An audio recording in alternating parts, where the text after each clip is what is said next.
Unit 7 crime branch Mumbai यांना एक गोपनीय माहिती प्राप्त झाली होती की मुंबई आणि परिसरातील 4 संशयित आरोपितांनी एका व्यक्तीचा खून करून त्याला फोंडा घाटामध्ये त्याची बॉडीची विल्हेवाट लावलेली आहे।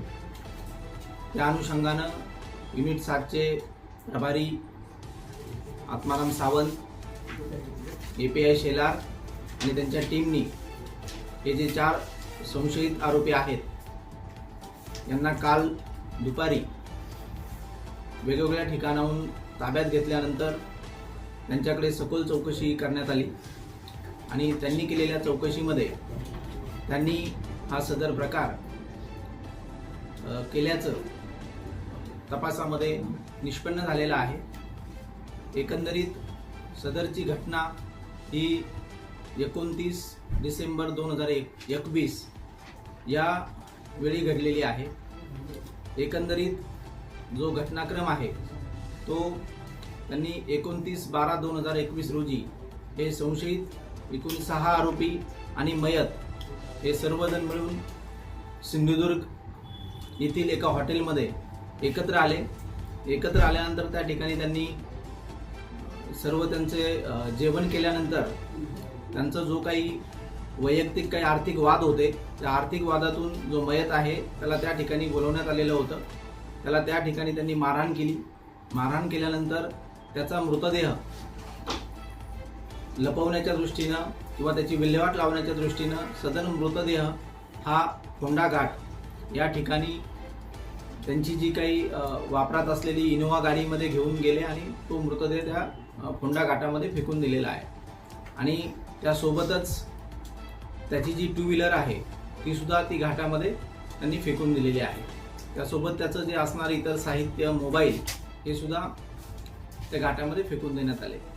सदर घटनेची अधिक माहिती घेतली असता त्यावेळेस सदर जो मयत आहे त्याचा मृतदेह 22 दिवसानंतर कणकवली पोलिसांना त्या घाटामध्ये त्याचा मृतदेह मिळाला। त्यावरून कणकवली पोलीस स्टेशन या ठिकाणी ॲक्सिडेंटल डेथ रिपोर्ट दाखल करण्यात आलेला होता।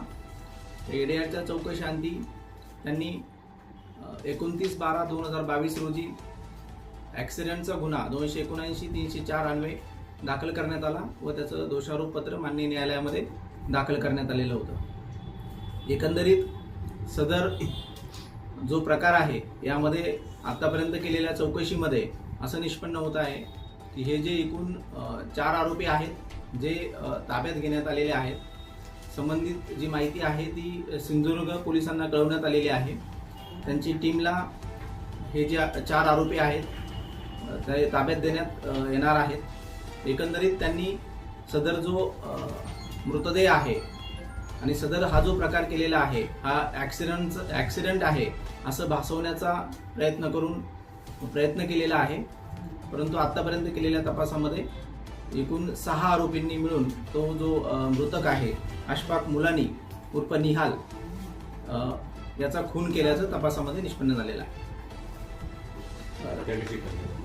त्या ठिकाणी घटनास्थळावरती ज्या हॉटेलमध्ये हा प्रकार झालेला आहे त्या ठिकाणी असणारे त्यांनी लाकडी दांडके किंवा हाताने मारहाण केलेली आहे आणि त्यावरून त्याच्या हेड इंजुरी मोठ्या प्रमाणात असल्यामुळे त्याचा मृत्यू झालेला आहे। एकंदरीत त्याच्यामध्ये एक सुरेंद्र सोनावडेकर एक आरोपी आहे, मनोज भडंगे, आतिश मोरे आणि ऋतुराज शेट्टी असे हे 4 आरोपी आहेत। यांना ताब्यात घेण्यात आलेला आहे आणि अजून या गुन्ह्यामध्ये एकूण 2 आरोपी हे अमित राऊत आणि मनोज भंडारी असे 2 आरोपी फरार आहेत। उशिरा इनोवा गाडीमध्ये मागच्या डिकीमध्ये टाकला आणि त्यानंतर ते फोंडा घाटामध्ये जाऊन तो मृतदेह त्यांनी दरीमध्ये फेकून दिलेला आहे। पण सर एकंदरीत ते सर्वजण सोबत हॉटेलमध्ये गेलेले होते, सोबत त्यांनी एकत्र जेवण केलेलं आहे आणि जेवण झाल्यानंतर त्या ठिकाणी त्यांनी त्याला मारहाण करून त्याचा खून केलेला आहे आणि रात्री उशिरा त्यांनी सर्व हॉटेलमधले कामगार किंवा बाकी सर्व झोपल्यानंतर त्यांनी हे बॉडीची विल्हेवाट लावण्यासाठी फोंडा घाटामध्ये बॉडी घेऊन गेलेली आहे। हॉटेल ओंकार डिलक्स म्हणून हॉटेल आहे। तेच सांगत आहे की आम्हाला 2-3 दिवसापूर्वी एक इन्फॉर्मेशन मिळाली होती की मुंबई आणि मुंबई परिसरातील एकूण 4 जण आहेत की त्यांनी एका व्यक्तीचा खून करून त्याची मृतदेह हा फोंडा घाटामध्ये फेकून दिलेला आहे.